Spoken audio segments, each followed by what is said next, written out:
Group E, no Petit or Vieira tonight. Petit's injured, Vieira suspended.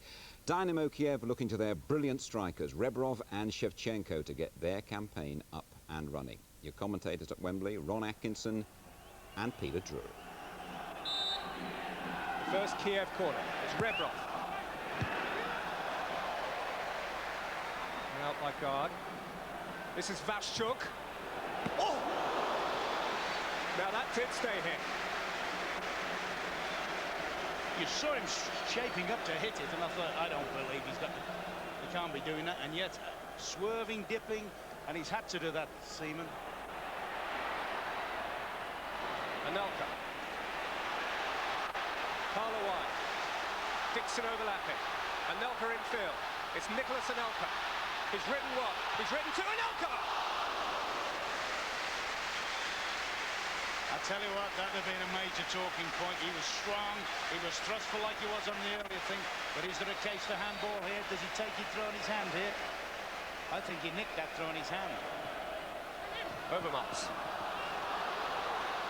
See, that's push him into the pack, second defender in wrap, and look at the spring now. Polovko's tackle. Bielkovic with the ball through the middle. Shevchenko into the box. Adams with a quite majestic tackle. What a tackle. That goes with Bobby Moore's challenge on Pelly some years ago. That is one of the great tackles, that, because he was through. Shevchenko has drifted wide this time. Hughes blocking his path. Shevchenko coming in field. Bielkovic. Shevchenko flags up. Oh, that was close. That was brilliant front play again. Oh, look at this. This is close. I'm not convinced here. Maybe. No, he wasn't. I thought at the time he wasn't. Oh, that's a let-off for Arsenal. That is a let-off.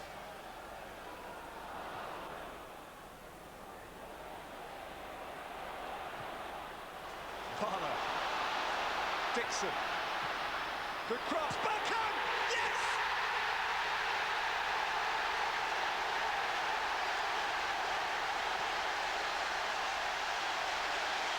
That is a massive goal, that. I mean, a classic move. Full marks for Lee Dixon. Hasn't had the best in terms of producing. Sees only a ball, knocks it to the near post. And the first time all night, really, the Bergkamp's appeared in the box. He produces. Just got across the sweeper. Look at this. One touch. He can't afford another touch. That's a superb goal. Parler. Up the line will do. Keown's furthest forward. Overmars inside of him. Overmars onside. It's Mark Overmars. Oh!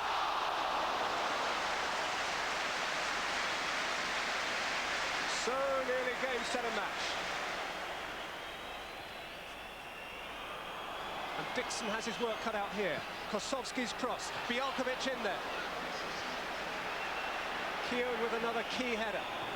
A massive header, that. When he shaped it in, I thought it was going to be an equalizer. Stoppage time, and Winterburn has been penalised for the challenge on Luzhny.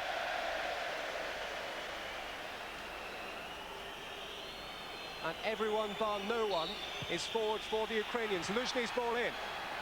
Keown again away. Back in by Bielkovic. Chance for Rebrov!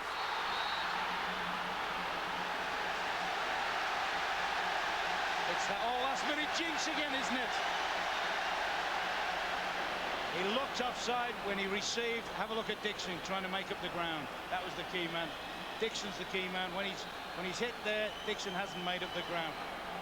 The goal was onside, yes, yeah, but I think there was no free kick. So the goal was maybe onside, but for me it was never free kick when they gave the free kick in the last minute, so it's the same. So I would say the initial decision was wrong, and after that, of course, I didn't complain that it was no goal. I just complained that it was no free kick. Tony, what's the reaction to the result tonight? The reaction, obviously disappointed. You know, saying that we've been hit right in the last minute. It's 3 times in this competition now, in Lens and Panathinaikos, and then again tonight. Even though I thought, on reflection, it was a fair result, maybe, you know, because they played very well tonight. I was very impressed with Dynamo Kyiv. So, you know, obviously disappointed because we got our noses in front. But then, in reflection on the whole game, I thought it was a fair result. We're still top. We played 3 games and we're still top. So Yeah, I believe we still got it in our own hands. I think Kyiv is a very strong side, but overall I think we're one of the best teams in this group, so why not? A few people didn't play particularly well.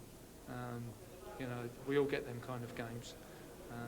But we've got a point and get on with the next. We've got to go over there now to Kyiv, and we know what we're in. You know, they're in for a tough game, I think.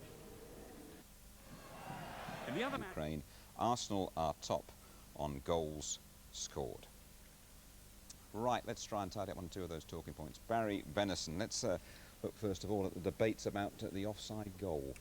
Was it offside? Was it not offside? Was it a goal? We can see quite clearly here, as the ball's played through, there's two players, I think it's Adams and Winterburn, are clearly playing them onside. Yeah. And it's a finish, a great finish, and that goal for me should have stood.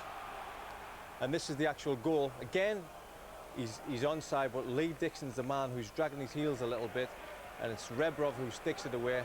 A little bit of disguise, tucks it in.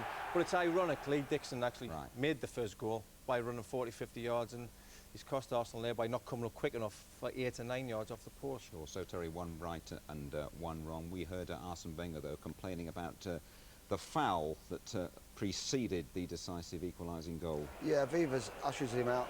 Winterburn doubles up and is very positive. Without a shadow of a doubt, he's right, no foul. But over the piece, I would think, and we were having a little look at that game, weren't we? That Arsenal would be quite happy just to get a point from, because Kyiv looked very, very good at one. I thought they looked terrific at times, and you know, there's no doubt Arsenal are an outstanding defending team, and there was some brilliant play, and the two front players I thought were just excellent. Rebrov and Shevchenko, yeah. What about this habit they've got of letting goals in very, very late in games? What would you put that down to, Barry? Well, Arsenal are very getting good. the wrong decision on a free kick. Well, that doesn't help. But the referee, no.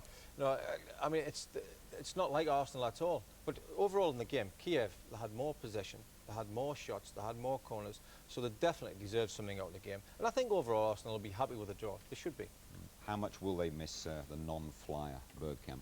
Well, we don't know, but you wouldn't want to miss him to start with. I mean, he's got a terrific goal in it tonight. You're not used to seeing him getting diving headers at the near post in there, but he got right on the shoulder defender, got in front and took it great. And he's liable to get you the winning goal. And he's an outstanding player. You don't want to miss him. Thanks, Terry. Well, now a lightning tour across Europe as we update you on all. This morning might well be wondering why David O'Leary would ever want to be a manager. Yesterday, his side had most of the possession, but a mistake by McKinley was ruthlessly punished by Anelka.